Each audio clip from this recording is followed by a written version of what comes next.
Olá, Animara, tá me ouvindo bem? Tá me vendo bem?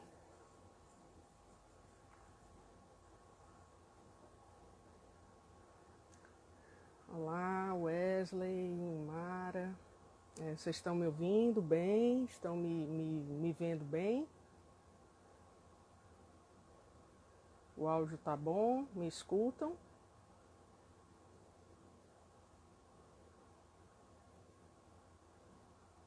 Vocês estão me ouvindo? Estão me ouvindo bem?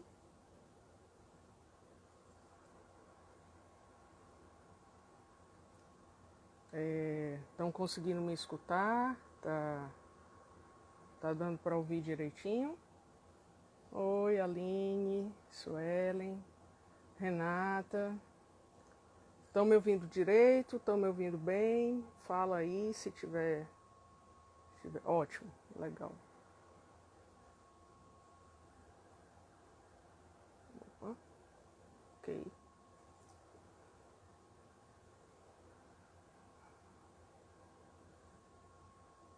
legal.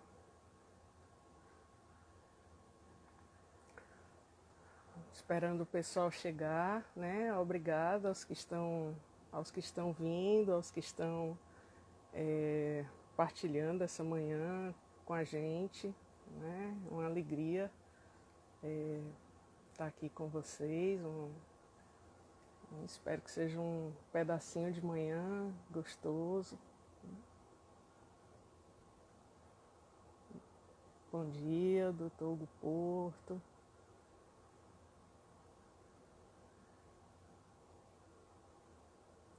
Esperando um pouquinho o pessoal chegar. O pessoal pegar suas cadeiras, se acomodar direitinho, né? Obrigada a vocês que estão chegando.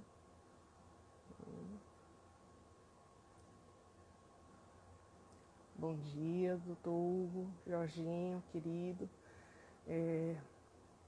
Só para explicar um pouquinho, né, para quem estiver chegando, o pessoal que está entrando agora, essa live ela é uma iniciativa do Ministério Público do Estado do Ceará, em parceria com a Escola Superior do Ministério Público. Esse é uma ação, né, dentre as várias ações de um programa do Ministério Público que se chama Vidas Preservadas, que é um programa criado em 2017, que visa a uma série de ações intersetoriais, integradas com a sociedade civil, com as instituições do Estado de Direito, com a comunidade de uma forma geral, a desenvolver e implementar ações de prevenção ao suicídio. Então, desde 2017, quando o programa iniciou e que a gente tem feito uma série de ações, né, junto a profissionais de mídia, uma série de ações de capacitação, uma série de projetos relacionados com escola, com educação permanente, voltados para a comunidade, voltados para os profissionais de saúde, para os profissionais de educação, para adolescentes, para idosos. E aí, nesse momento, a gente resolveu, já que não estamos podendo nos encontrar presencialmente, oferecer um espaço para a gente poder conversar um pouco sobre esses cuidados com a saúde mental, dentre uma série de ações que têm sido feitas, e essa temática tem sido a temática que a gente tem trabalhado, né? Acho que muitos que entraram já viram, né, o meu nome, mas vai que alguém não me conhece, eu não sabia do que estava acontecendo, estava passando, né? São tantas lives hoje em dia, se você abrir a geladeira é capaz de sair uma live lá de dentro. Então, meu nome é Alessandra Xavier, eu sou psicóloga, sou professora do curso de psicologia da UES e eu tenho trabalhado com essa questão da prevenção ao suicídio, né, desde que voltei do doutorado em 2017. E a gente tem feito uma série de atividades e de projetos em parceria, essa sempre é a nossa função, nosso ofício. Até o Coronel Edi acabou de entrar, que vai fazer uma live também incrível amanhã.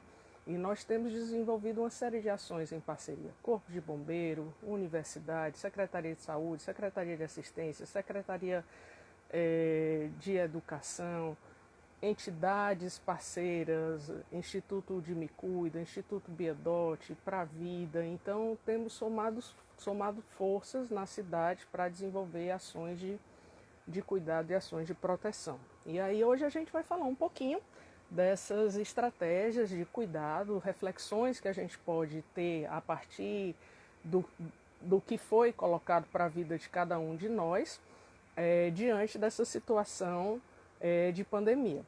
Eu quero avisar que a minha fala é uma fala leve e é uma fala que costuma ser, às vezes, até lúdica, porque é o meu jeito de dar aula. Eu não vou fazer uma fala teórica, acadêmica, então o intuito é que a gente possa trabalhar questões complexas, mas de uma forma simples, né? Que as pessoas que porventura cheguem aqui ou que venham participar possam levar algo para ajudar no seu dia a dia, né? Então, a primeira coisa é que todos nós nos vimos diante de uma situação que causou um impacto mundial, né? Tanto que o nome pandemia ele dá a dimensão da amplitude do problema. E esse problema ele foi causado pelo modo de vida que a gente tem, pelas relações que a gente desenvolveu ao longo desses anos, pela forma dos sistemas econômicos funcionarem. E de repente, né, nos vimos a todos colocados na mesma experiência traumática de muito medo, de muita angústia, de muita dor, diante de uma situação inesperada, né? E uma situação inesperada, ela provoca essas reações. Toda vez que a gente tem que lidar com uma situação inesperada, ela nos coloca num estado de desamparo e num estado de vulnerabilidade que remonta a nossas experiências iniciais mais primitivas. E num estado de desamparo, a gente se vê muito vulnerável, a gente se vê muito frágil. E isso, para muitas pessoas, é desesperador. É desesperador porque a gente vivia numa lógica de vida e numa lógica de tempo que dizia que a gente tinha controle sobre tudo, que a gente tinha mecanismos de confiança, que a gente podia ter garantias, que a gente tinha um sistema de verdades onde a gente podia se apoiar, que a gente tinha soluções rápidas e mágicas e que para o que a gente não tivesse solução a gente podia comprar. Então a gente vivia num mundo que oferecia para a gente um certo guia de conduta existencial, e esse guia de conduta existencial, de repente, ele foi solapado. Por quê? As estratégias que nós utilizávamos para existir ou para ficar bem, elas entraram em colapso, né? A gente está vendo que essa coisa de correr, hoje é o contrário, a gente tem que parar. Essa lógica produtiva de fazer, na hora que a gente para, a gente começa a descobrir que muitas das coisas que a gente fazia não tem o menor sentido. A gente começa a se deparar com algo que é muito complexo, que são os processos de mudança. A gente parou, está todo mundo dentro de casa e a gente fica se perguntando, e agora, o que é que vai ser? E um processo de mudança, ele coloca a gente diante dos enigmas da vida na sua mais complexa dimensão, que é o fato da gente ser impermanente e da quantidade de dúvidas e de não respostas que a gente tem. Então, a gente está num processo de mudança que a gente não sabe ainda para onde, né? A gente não tem ainda as respostas prontas.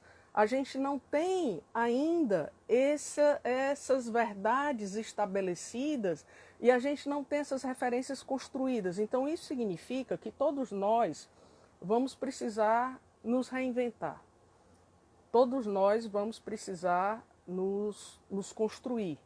Todos nós vamos precisar repensar o modo de vida que a gente tinha. Por que estamos mais angustiados? Porque muitas das estratégias que a gente tinha para lidar com a angústia, com o medo, com a tristeza, com a depressão, com o sofrimento, a gente ficou sem elas. A gente ficou sem elas por quê? Essa dimensão do sofrimento, da angústia, do desespero, são dimensões da existência humana. E o aparelho psíquico da gente, né, a cabeça da gente, ele tem um jogo de forças dentro dele. Então, ao mesmo tempo, a gente é tomado por uma série de embates emocionais, de pensamentos, e a gente faz diálogos com a realidade como uma forma de lidar com essas tensões internas que acontecem com a gente. Então, quando a gente sai, quando a gente encontra os amigos, quando a gente dá uma parada para tomar um suco, para tomar um café, para fazer uma brincadeira, essas estratégias que a gente cria para a gente, elas fazem certas quebras na dureza da realidade, na dureza da vida e permitem a gente escoar um pouco essas situações de tensão e conseguir fazer uma baixa, né, para reequilibrar isso. Na hora que a gente fica sem esses mecanismos de defesa, porque o aparelho psíquico da gente ele é muito complexo e muito interessante, então a gente tem uma série de mecanismos de defesa internos. E esses mecanismos de defesa internos, eles funcionam para proteger a gente, eles funcionam para tentar aqui, vai para frente, vai para trás, se volta, pronto. Eles funcionam, né, como uma maneira de proteger a gente diante da dor, diante do sofrimento, diante da angústia. Então, nós temos uma série de mecanismos de defesa para lidar quando alguma coisa inesperada acontece com a gente.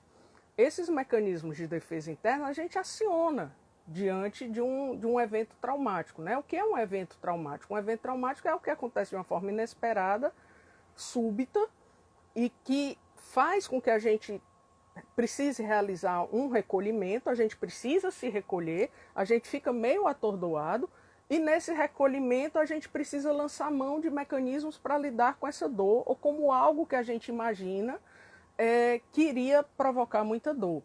Então, esses mecanismos de retração diante de uma situação traumática, eles envolvem uma série de estratégias, né? Tem projeção, tem negação, tem aquilo que é nosso a gente joga para o outro, tem a racionalização, que a gente constrói uma série de argumentos teóricos para tentar se proteger da dor. Mas esses mecanismos de defesa, eles funcionam como uma tentativa de amortecer, como se fosse assim, para evitar que a gente sofra mais. E diante de uma situação dessa, que todos nós tivemos que fazer recolhimentos internos, a gente fica com medo de como é que a gente vai sair dessa. E todos nós estamos experimentando situação de luto.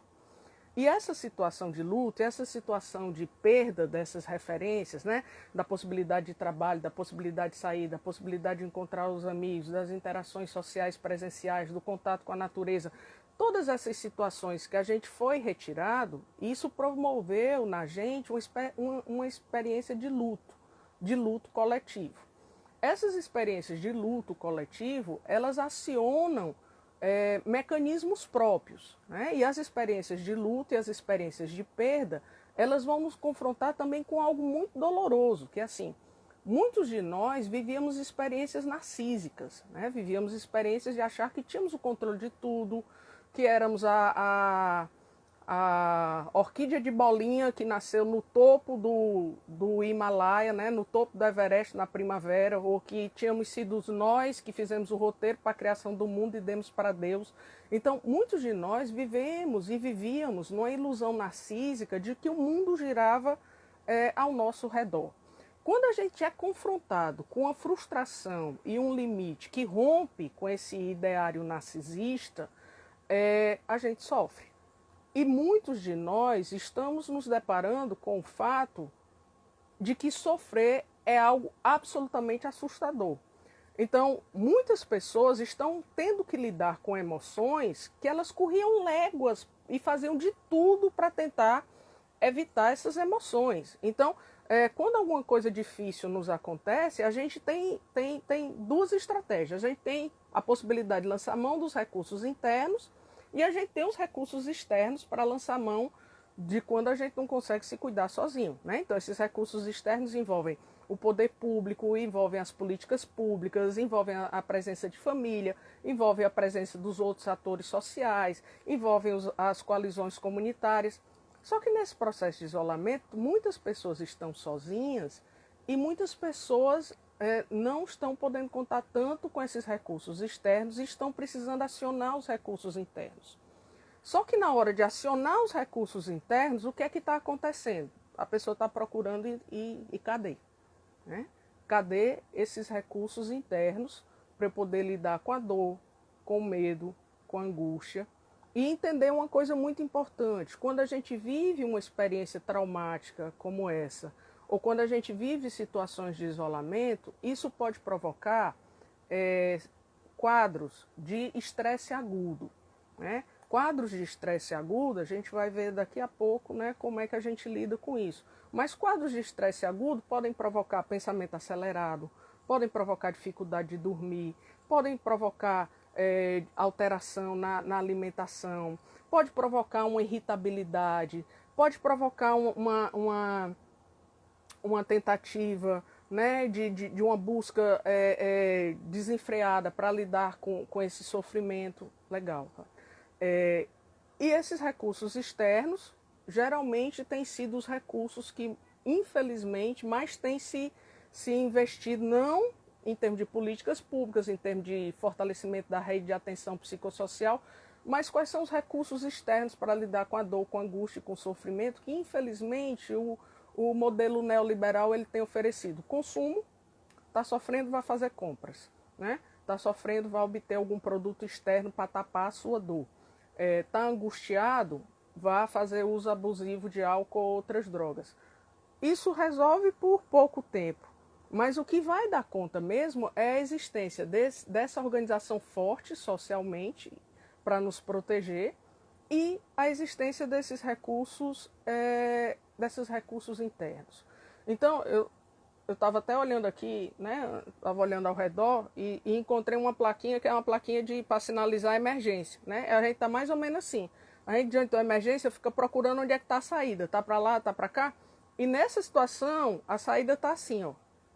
A saída precisa que a gente se conecte com a gente, né? A saída é uma retração para um processo de conexão interna. A gente precisa se conectar internamente, obviamente naqueles que estão em quadros de sofrimento psíquico, de depressão, de psicose, uma depressão grave, psicose, transtorno bipolar, né, esquizofrenia, precisa de um auxílio externo também, e nesse momento, né, os CAPs estão funcionando, mas a gente vai precisar dessa construção desses recursos internos.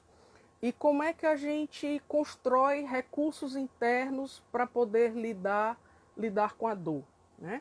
Os recursos internos para poder lidar com a dor, e aí isso é um ponto também muito interessante, a gente não compra, né? Não existe assim, por favor, eu quero pedir um delivery de 2 doses de autoestima, 1 litro de esperança e uma torta de criatividade e de confiança. Isso não existe. E a gente está se deparando com algo muito valioso, que é assim, o sofrimento ele precisa de cuidados artesanais. Nós não somos seres em série. Algo que eu sempre falo, né, nas palestras e nas aulas é assim, não inventaram até hoje nenhuma tecnologia mais eficiente para cuidar de sofrimento humano que um outro ser humano. Então, outro ser humano é até hoje a tecnologia mais eficiente, mais incrível para poder fazer um alento, para poder acudir, né, um outro ser humano. Então, os cuidados eles são artesanais. O que é que isso significa? Seria ótimo, né, Gabi, esse delivery. O que é que significa um cuidado artesanal? Um cuidado artesanal significa, primeiro, uma mudança no paradigma do tempo.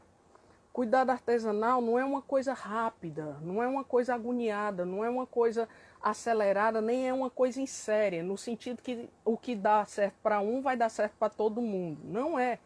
Tem pessoas que, diante de uma crise de ansiedade, conseguem praticar um exercício de respiração, um exercício de yoga. Tem outros que o que vai servir diante de uma crise de ansiedade vai ser ouvir uma música. Tem outros que o que vai servir diante de uma crise de ansiedade vai ser cozinhar. Tem outros que o que vai servir diante de uma crise de ansiedade vai ser tomar um banho morno. Tem gente que o que vai servir diante de uma crise de ansiedade vai ser receber um abraço. Tem gente que diante de uma crise de ansiedade vai precisar dar uns murros no travesseiro, vai precisar quebrar uns copos, né? De preferência que não seja em ninguém. Então, esse manejo artesanal do sofrimento, ele precisa ser ser compreendido e é algo que vai levar um tempo para a gente poder repensar, porque nós estávamos no movimento de fora. Né? Então a gente sai todo dia, a gente vai estar no meio do mundo, está no meio da rua, está na praça, está na praia, está fazendo mil e atividades. E agora a gente está no movimento de ter que estar dentro. E muitas vezes tem gente que está descobrindo que não tem um dentro para habitar. Né? Ou seja, que precisava estar fora, correndo o tempo todo, para poder ter um lugar para viver. E que a sua vida era totalmente fake, né? Era uma vida de simulacro. Que na hora que a pessoa tem que estar consigo, ela está descobrindo que vira uma companhia que precisa construir alguém para poder habitar nesse lugar. Então, retomando do que eu estava falando, qual é o processo para a gente construir esses recursos internos? Na hora que eu parto do princípio, né? E aí eu lembro até uma frase do Walter Ugumãe, que ele diz que o amor é uma proteção contra a solidão. Então, nós somos seres de contato, nós somos seres de vínculo. Então, para a gente construir esses recursos internos, a gente precisa do outro. Né? A gente precisa que o outro se importe com a gente precisa que um outro nos ofereça um olhar, nos ofereça colo, nos ofereça atenção. Muita gente lida muito mal com esse conceito e às vezes é feita uma abordagem muito rasteira do conceito de empatia. Né? Mas o conceito de empatia, essa possibilidade de eu olhar o outro, de eu ver o outro como um diferente, essa relação com a alteridade, eu me importar com o outro, ela é fundamental para a gente sair dessa bolha narcísica. Porque o narcisismo, ele faz a gente sofrer de solidão, ele faz a gente se isolar do mundo, a gente fica muito mais vazio, a gente fica muito mais pobre e a gente fica muito indiferente. E aí é interessante porque a empatia, a gente diz assim, mas se eu for me preocupar com o sofrimento do outro, eu vou sofrer também. Sim, é verdade. Mas, por outro lado, é graças a esse vínculo empático que se você se importar com o sofrimento do outro, você vai acreditar que quando você sofrer, vai ter gente que também vai se importar com você. Então, a indiferença, ela nos deixa mais frágil. Então, quando a gente vivencia situações de empatia, a gente passa a ser alvo de cuidado. Alguém se importa, alguém liga, pergunta se você está fazendo algo. Eu tenho visto tantas experiências lindas. É o pessoal organizando marmita, é o pessoal organizando atividades solidárias, distribuindo sabão, né, para os moradores de rua, gente se conectando com os coletivos. Então, a empatia é o que faz com que a gente receba cuidado. Ser alvo dos cuidados é aquilo que permite a gente construir vínculos. Eu me vinculo a um outro ser humano graças aos cuidados que eu recebi daquela pessoa. Então, quando um outro ser humano cuida de mim, e às vezes esse cuidado pode ser feito assim, né? É uma ligação, é uma chamada de vídeo, é uma delicadeza, e aí a gente precisa também estar atento aos pequenos detalhes da vida, porque na correria a gente não presta atenção aos detalhes, e os detalhes é a possibilidade da gente ter felicidade com as coisas ínfimas que a gente tem, e a possibilidade da gente ter felicidade com a gente mesmo. Então, quando a gente é alvo de empatia, a gente é alvo de cuidado, e o cuidado cria vínculo. O vínculo é uma das coisas mais valiosas que a gente tem na vida, que é a certeza de que a gente não está só, que eu tenho com quem contar. Isso é um antídoto maravilhoso para o desespero, gente. O desespero compartilhado, ele é atenuado. Desculpa, eu bebo muita água. Então, assim, aliás, eu não tenho que pedir desculpa porque estou bebendo água, né? Então, quando a gente é alvo de cuidado do outro, isso faz com que a gente entenda que, puxa, eu não estou só. A experiência humana é a minha casa. O mundo é o meu lar. Essa experiência de vínculo e essa experiência de vínculo decorrente dos cuidados, ela vai criar uma coisa importantíssima para a saúde mental, que é a confiança. Né? A confiança é aquilo que vai alimentar 3 recursos fundamentais desses recursos internos para a gente lidar com a dor, com o desespero e com a angústia, que é a esperança, que é a autoestima e que é a criatividade. Então, a confiança, e veja, todos esse processo ele não é de uma hora para outra, não é mágico, ela tem uma construção, ela tem uma história. Da mesma forma que a nossa saúde mental, ela se constrói ao longo da história, não é de uma hora para outra.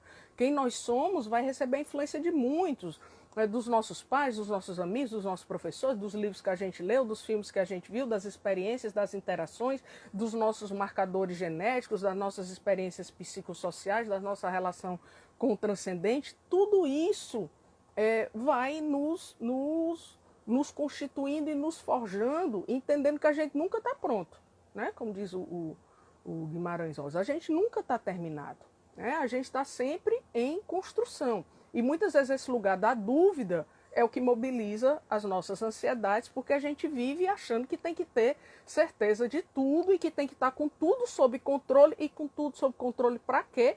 Para não se deparar exatamente com esses aspectos da nossa humanidade. O controle é um mecanismo de defesa para a gente não se deparar com o sofrimento. Só que o sofrimento, ele é inevitável. E para lidar com o sofrimento, a gente precisa desses recursos psíquicos. Então, esse recurso de autoestima, esse recurso de esperança e esse recurso de criatividade são elementos internos extremamente poderosos para a gente acionar diante do sofrimento. Então, vejamos, eu estou diante de uma situação extremamente estressante, estou em casa, estou tendo que trabalhar, preciso cuidar de menino, de cachorro, periquito, papagaio, né, dar conta das hecatombes mundiais, acompanhar o ciclo vital do planeta, né, bate panela, reza Ave Maria, faz uma oração, canta na janela, cuida do almoço. Então, toda essa dinâmica que a gente é convocado a ficar, só que agora dentro de casa, né? E aí eu faço até um parênteses assim, você não precisa ficar fazendo tudo isso, porque como eu falei, cada um tem um funcionamento artesanal. Se tem gente que quer ficar fazendo, né? Tem lives das 5 horas da manhã até meia-noite, ótimo, se dá certo para aquela pessoa. Mas tem gente que o melhor nesse momento é tá calmo, tá tranquilo, e isso faz parte, né? Então, diante de uma situação de estresse agudo, esses mecanismos precisam ser acionados, né? A autoestima, a esperança e a criatividade. A esperança, porque ela traz para a gente a perspectiva de que a gente vai sair dessa, de que as coisas elas vão ter um tempo, né? Mas que depois a gente vai conseguir retomar não do mesmo jeito, obviamente, né? Aí a gente vai ter que lembrar da dialética de Heráclito, né? Nem um homem não se banha duas vezes no mesmo rio, porque nem o homem nem o rio são os mesmos. Então, a gente não vai ser, não seremos as mesmas pessoas, mas precisamos ter a esperança de confiar que seremos melhores. Que seremos melhores nós e que serão melhores os outros. Né? Então, essa é uma dimensão importantíssima para a vida, a esperança. A esperança ela é prima irmã da alegria, do contentamento, da fruição. Um outro elemento fundamental é a autoestima. Eu preciso acreditar em mim. É um momento da gente pôr em evidência o melhor que a gente tem. Né? Então, é um momento de você se conectar com as melhores coisas que você tem. Então, é um momento importantíssimo para você se descobrir. Né? Para você se olhar, para você ter um tempo, para você valorizar as suas coisas. O que é que você tem de bom na vida?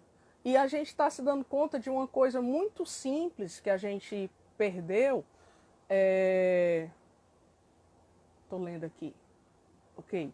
Charles, só um parêntese para responder aqui para você. Crie ilhas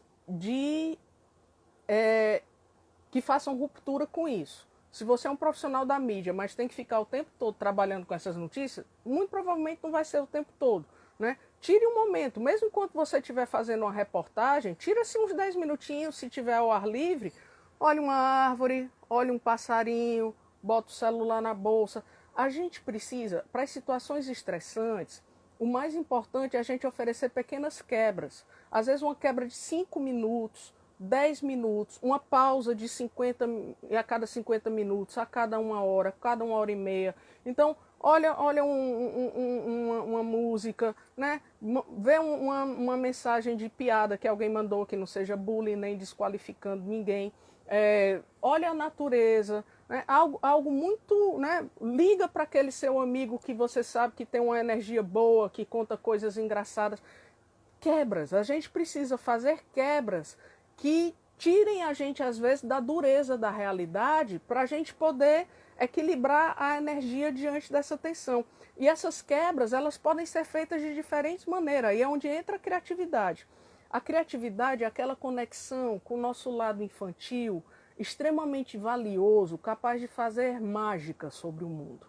É aquela conexão com o nosso lado infantil, capaz de brincar. E a gente precisa manter viva a nossa capacidade de brincar. A brincadeira não é a negação de ser indiferente. A brincadeira é aquele lugar de manter vivo a dimensão do sonho, né? A brincadeira é o lugar, como a Ana Márcia está colocando, da felicitância.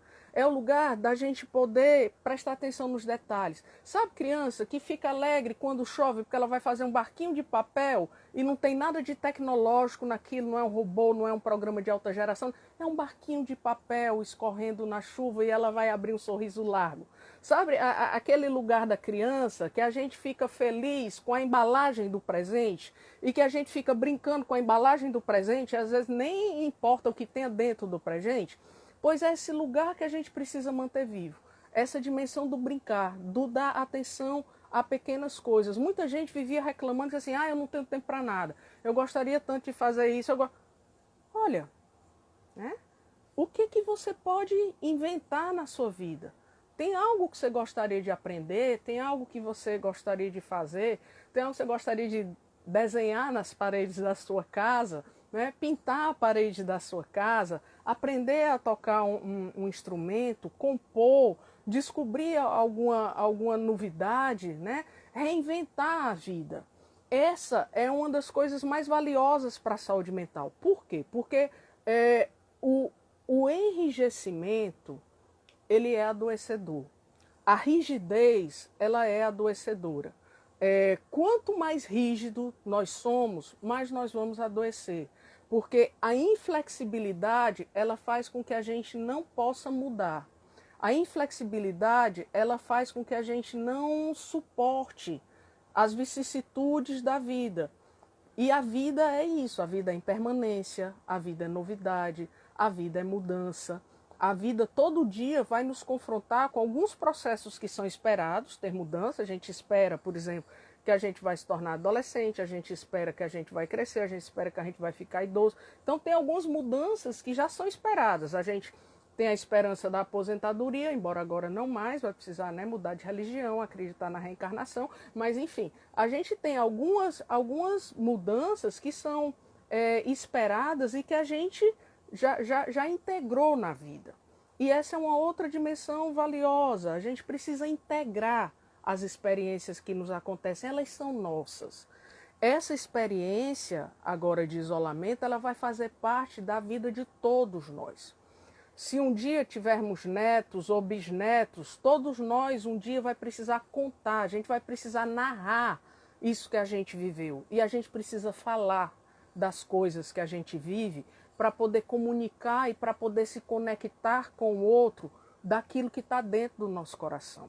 Então, daqui a uns 50 anos, a gente um dia vai sentar com os nossos filhos e os nossos netos e os nossos bisnetos e a gente vai dizer, sabia que um dia o mundo parou e a gente ficou em casa, o mundo todo, né? E a gente precisou fazer outras coisas e a gente deixou, não foi assistir aula, não foi para o trabalho, porque aconteceu algo que ameaçou o mundo todo e a gente descobriu que a única forma que a gente tinha de enfrentar isso é de manter a nossa solidariedade dentro das nossas casas para a gente poder proteger não só a mim, mas proteger um ao outro. E essa é uma das grandes lições dessa pandemia.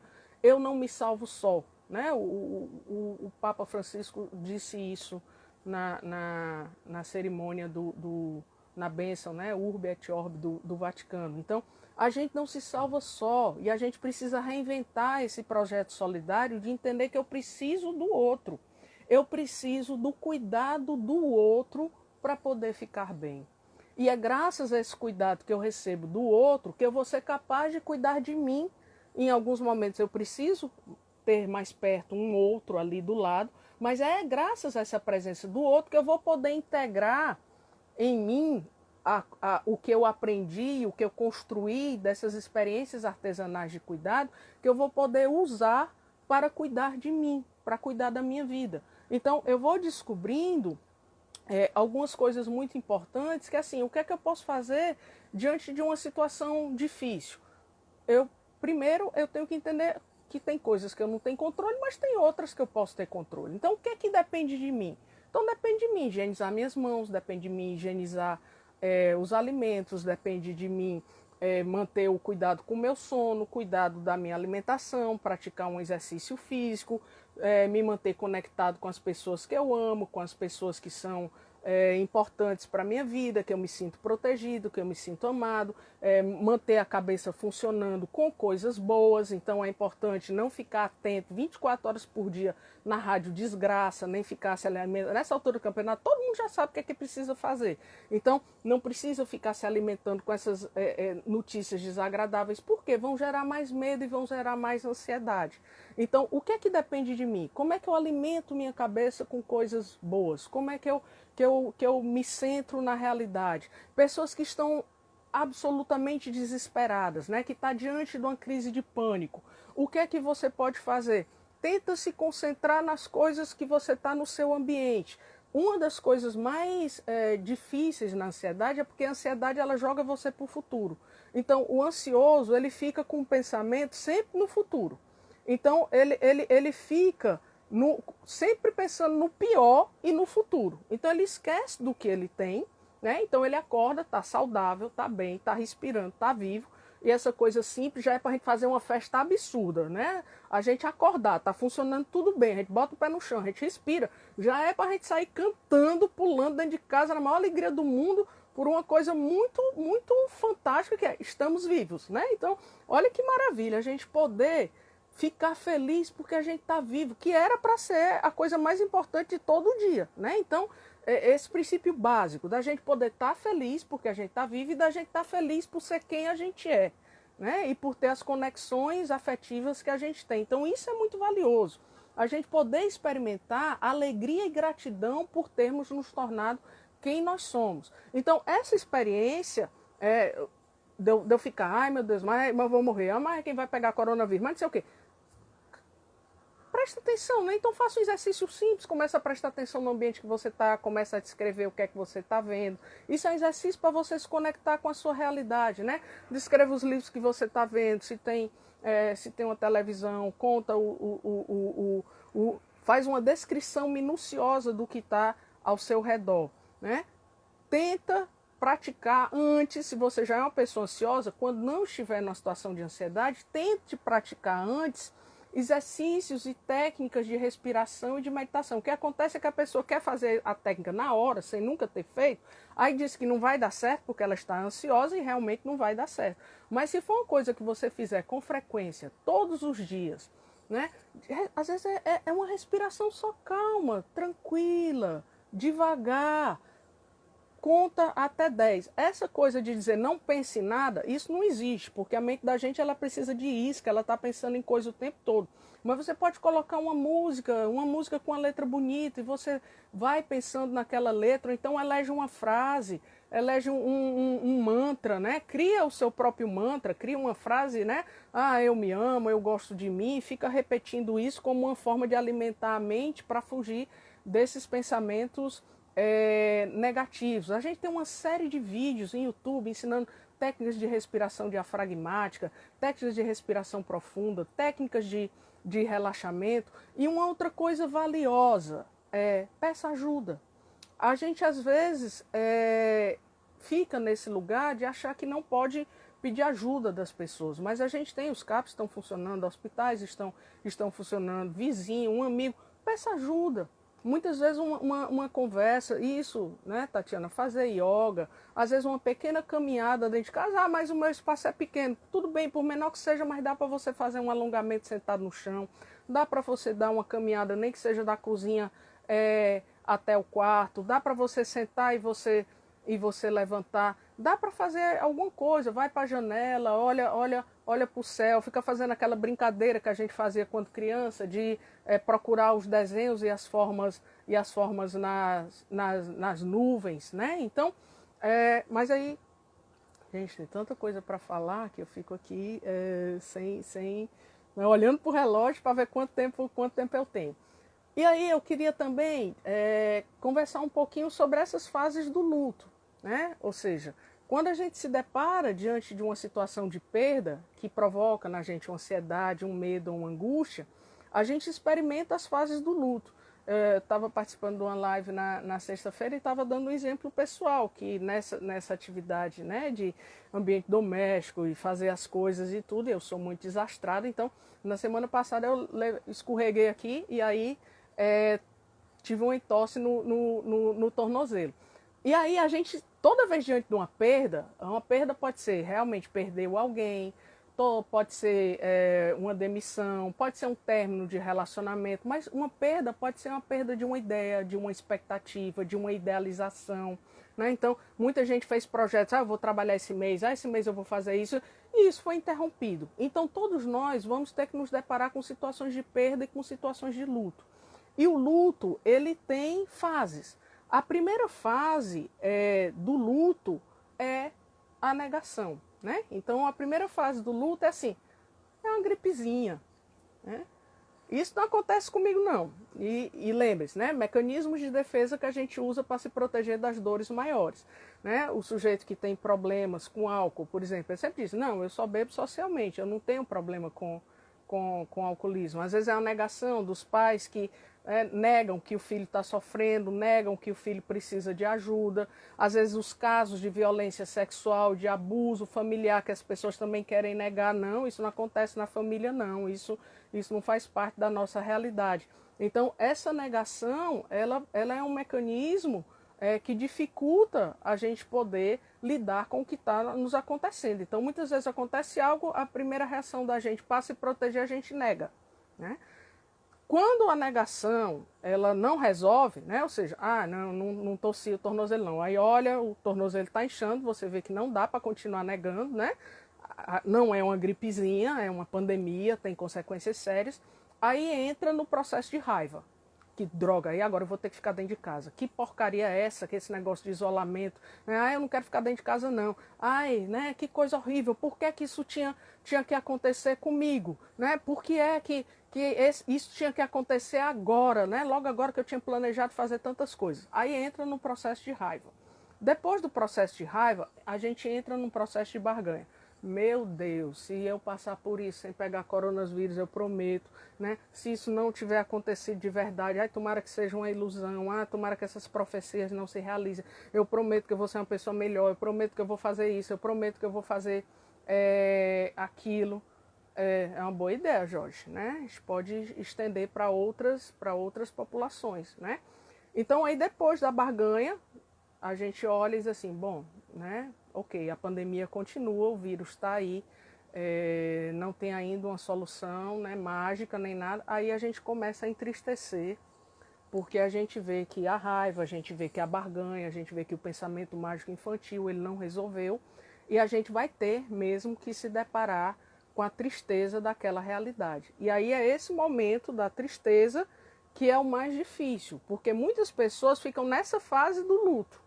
Muitas pessoas se enraizam na tristeza e fazem dela sua parceira por toda a vida. Então ficam ali lamentando tudo que perdeu. Então dá 2.800, a pandemia já tá só nos livros de história e a pessoa ainda tá. Mas é porque a pandemia e a gente ficou sem sair de casa e a gente ficou naquele isolamento. Então a pessoa fica repetindo aquele mecanismo do sofrimento como se não houvesse outra alternativa para a vida. E aí, qual é o processo que faz com que a gente possa elaborar o luto? Então, lembrando, acontece uma coisa difícil, o luto faz com que a gente retire energia do mundo, a gente concentra essa energia dentro da gente para tentar elaborar aquilo que aconteceu, para que a gente possa voltar a empregar novamente essa energia no mundo. E aí, elaborando esse processo de tristeza é que vem a questão da aceitação, né? E o David Kessler, que trabalhou com a Elizabeth Kubler-Ross, quem estruturou essas fases do luto, ele propôs, além da aceitação, uma outra fase que é o significado. Ou seja, que é isso que eu tenho que aceitar, o período de isolamento, o período de quarentena, as perdas que existirão, mas qual é o significado que eu posso produzir sobre isso em relação à minha vida, né? Que aprendizados em relação a mim, em relação à minha existência eu posso tirar. Que escolhas diferentes eu vou fazer depois de tudo isso. Que escolhas de como gastar o meu tempo. Que escolhas de como usar o meu dia. Que escolhas de cuidar do meu corpo. Como é que eu vou levar para a minha vida esses aprendizados desse momento, né? Como é que eu vou passar a me reinventar? Né? E aí eu vou precisar lançar mão da criatividade, eu vou precisar lançar mão da empatia, a gente precisa empoderar as atividades de cuidado, de vínculo, de confiança, porque a gente vai precisar refazer as nossas escolhas. Então, esse momento de produção de significado do que está nos acontecendo, ele nos convoca para que a gente diga assim, olha, eu estou me deparando com a minha incompletude, com a minha limitação, e eu agora vou ter que construir alternativas para lidar com isso, para lidar com a minha, né, inexistência de controle absoluto sobre tudo e poder fazer aquilo que me cabe. E o que é aquilo que me cabe que eu posso ampliar na minha vida? Que escolhas amorosas, que escolhas de alimentação, que escolhas de sono, que escolhas de investimentos de trabalho, que escolhas de companhias que eu vou fazer, que escolhas de aprendizados, que escolhas de leitura. Tem gente que está fazendo uma série de resgates, né? De sonhos que ficaram, de sonhos de infância, de sonhos da adolescência que ficaram amortecidos pelo processo burocrático da vida adulta. Então, muita gente está podendo recuperar isso. Eu queria só aproveitar aqui, porque a arte é um desses recursos valiosíssimos, e eu queria só, desse livro aqui, do Manuel de Barros, que eu acho valioso, e queria só partilhar com vocês um trechozinho de um poema que é Biografia do Orvalho, que ele diz assim: a maior riqueza do homem é a sua incompletude. Nesse ponto sou abastado. Palavras que me aceitam como sou, eu não aceito. Não aguento ser apenas um sujeito que abre portas, que puxa válvulas, que olha o relógio, que compra pão às 6 horas da tarde, que vai lá fora, que aponta lápis, que vê a uva, etc. Perdoai, mas eu preciso ser outros. Eu penso renovar o homem usando borboletas. Então, essa é uma grande lição para a gente. Nós estamos vendo como nesse período de isolamento, muito do que tem mantido a nossa saúde mental tem sido as lives de artistas, tem sido a cultura, tem sido a arte, e que muitas vezes isso não é valorizado. Nós estamos nos deparando que uma das coisas mais valiosas que a gente vai ter para enfrentar tudo isso é a nossa saúde mental. E muitas vezes o investimento na saúde mental, tanto do ponto de vista governamental, quanto do ponto de vista das ações individuais, é o que a gente menos valoriza. Então, muitas vezes os cuidados com a nossa saúde mental é o que recebe menos investimento, tanto nosso, individualmente, quanto muitas vezes do poder público, né? Então, a gente às vezes investe dinheiro para comprar bomba, para comprar arma, para comprar helicóptero, para comprar avião de caça, e a gente está vendo agora que o que a gente tem para enfrentar essa situação é a solidariedade, é a ciência, é a arte, é a cultura. São esses recursos e esse patrimônio imaterial que a gente precisa aprender a valorizar depois dessa experiência toda, né? Não depois, mas durante. Então, é fundamental que nessas estratégias de autocuidado, a gente preste atenção ao sono, a gente preste atenção aos vinhos, a gente preste atenção ao que a gente consome, né? que tipo de coisa a gente está colocando para dentro, não só de alimento, mas de cultura, de conhecimento, de informação. Confiar somente nas informações científicas. Ter um dia com informações diversas, né? Ligar para aquelas pessoas que têm um bom astral, que estão animadas, ver informações interessantes, não ficar o tempo todo, né, acompanhando estatística de vírus, mas assistir a um show, assistir a um teatro. A gente tem uma série de peças, né, de eventos maravilhosos disponíveis em plataformas virtuais. Ah, eu estou sem internet, o meu plano de internet não é bom, não sei o quê. Vai criar em casa, né? Descobre, vão montar uma peça, a família toda junta, vão montar um musical, vão ensaiar uma coreografia, vão criar um joguinho com o que tiver em casa. Dá para a gente fazer jogo de dama, jogo de botão com tampa de garrafa, de refrigerante, com pedra, né? Dá para a gente inventar formas de estar junto e de se divertir e de brincar. A gente é capaz de brincar só com o pensamento da gente. Então, às vezes, a gente só quietinho. Quantas vezes a gente está quietinho e está pensando e está rindo, lembrando de coisas interessantes e de coisas valiosas. Eu tô meio sem noção do tempo, mas eu espero que dê ainda, né? Que a gente ainda tem um tempo para poder conversar aqui. E eu queria só partilhar mais uma outra coisa aqui do que eu falava sobre a empatia, né? Que é desse livro aqui do Drummond, né? É uma poesia que eu acho linda e que fala pra gente muito desse momento, que é Menino Chorando na Noite. Na noite lenta e morna, morta noite sem ruído, um menino chora. O choro atrás da parede, a luz atrás da vidraça, perdem-se na sombra dos passos abafados, das vozes extenuadas. E, no entanto, se ouve até o rumor da gota de remédio caindo na colher. Um menino chora na noite, atrás da parede, atrás da rua. Longe um menino chora, em outra cidade, talvez, em outro mundo, talvez.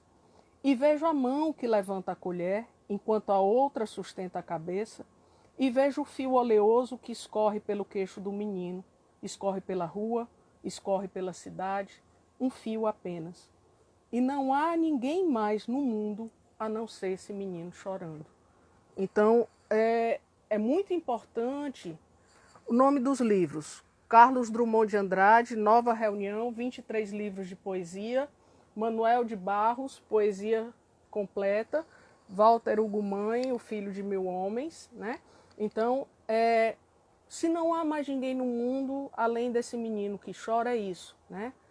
Tem um poema da Elisa Lucinda, também que é lindo, que é o Poema do Semelhante, que fala sobre isso. A dor do outro é a minha dor. Porque se a dor do outro é a minha dor, a alegria do outro também vai ser a minha alegria. A presença do outro também vai dizer que eu nunca vou estar sozinho. Então esse é um momento de solidariedade, é um momento da gente se importar, de entender que as conexões, elas atravessam a presença física. O afeto, ele tem uma potência incrível. O afeto, ele pode acelerar o coração da gente. Tantas vezes uma pessoa pega na gente, abraça a gente sente uma coisa ruim, e às vezes a gente recebe uma mensagem de texto, às vezes a gente recebe um vídeo, a pessoa não está nem perto da gente e o coração da gente aquece. E o coração da gente transborda de alegria, transborda de emoção. Então, se tem um menino chorando porque está internado por Covid, porque está sofrendo violência sexual, porque está passando fome, é com esse menino que a gente precisa se solidarizar.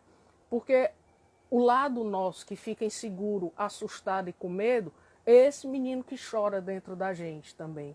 E na hora que a gente cuida desse menino fora, mesmo que a gente não se dê conta, toda ação de solidariedade que a gente faz, todo cuidado que a gente faz com o outro, quando eu cuido da dor do menino que chora, mesmo que eu não conheça esse menino, quando eu me importo com o outro, eu estou cuidando também e estou recebendo cuidados da minha dor do menino que chora dentro de mim.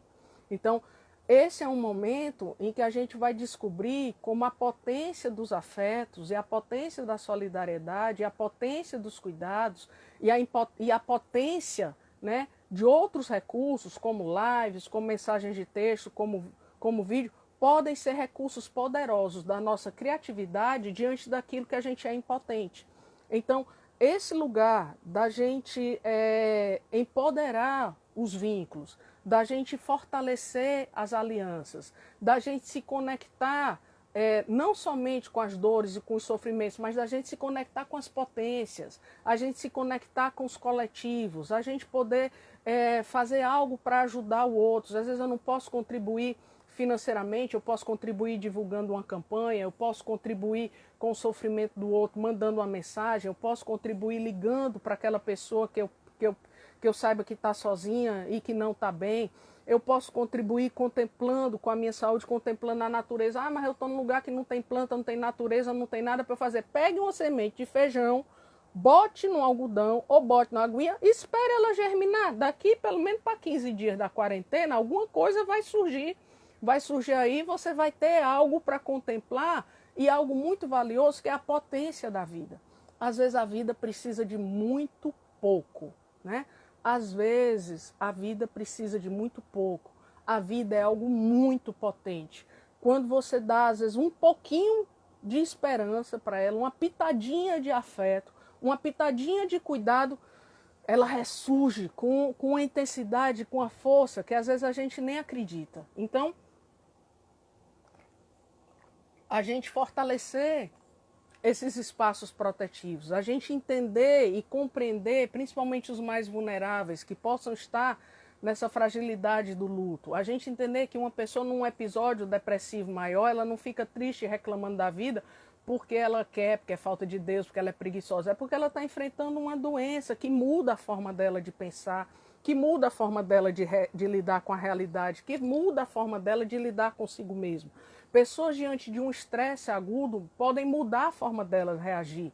Né? Pessoas que são amáveis, gentis, diante de uma situação de ansiedade, podem agir de uma forma rude, pode agir de uma forma mais impaciente. Então a gente precisa exercitar a paciência, precisa exercitar a compreensão, porque isso vai dar uma certeza para a gente de que na hora que a gente precisar, a gente vai ter como receber isso também, né? Então, as pessoas que estão passando por transtornos mentais mais complicados vão precisar da presença da família de um jeito mais forte, né? Vão precisar, aí a gente tem também a rede de atenção psicossocial funcionando, os CAPs, serviço à distância, as instituições, porque esse cuidado ele pode ser feito assim, né? Enquanto não é possível, entendendo que essa é uma situação provisória, mas ela pode ser realizada assim, dessa maneira, de um jeito artesanal, mesmo que através do virtual, porque embora esse formato seja virtual, quem está por trás é um ser humano.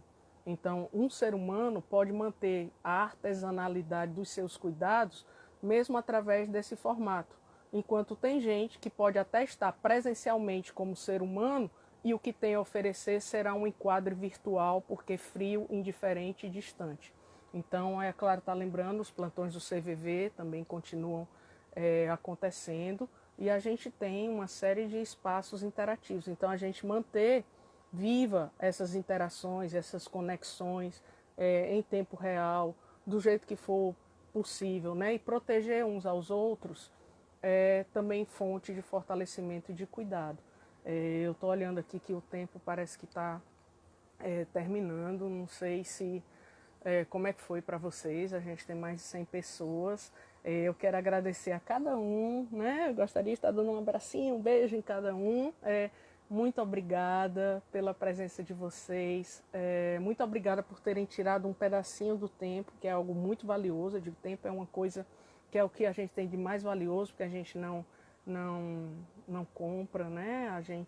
Quando a gente dá o tempo para alguém, isso não volta. Então é algo que a gente dá da gente e eternamente vai ficar com quem recebeu um tempo daquele tempo, né, nosso partilhado com o outro.